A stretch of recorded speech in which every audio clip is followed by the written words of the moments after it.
एगो चान बन के हमर जान। धरती पयल एगो चान बन के हमर जान।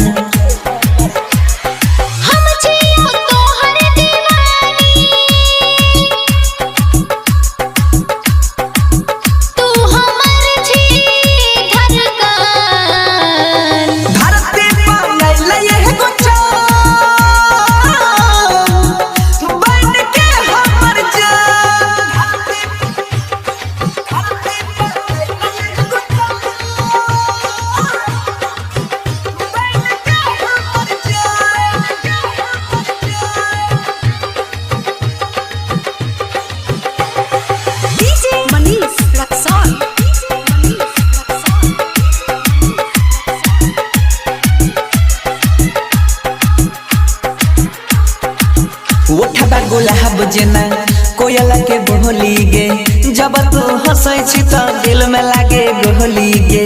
जितना करे छी हमर बड़ाई रे, तोरे संग जीबो तोरे संग मर जाई रे। पागल बनाबै छी गे चाहे माने न मान।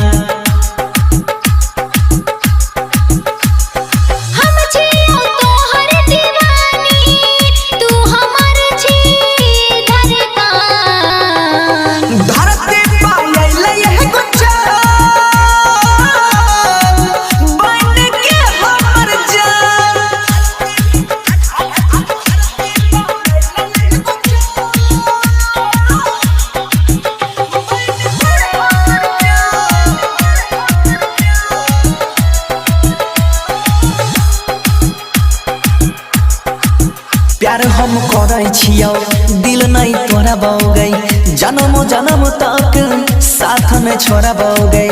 सजना माने छियौ सजनी बनाई लेना, मंगिया भर के अपना घर में बसाई लेना। तोरा बिना या बजियल गे रहलै ना आसान।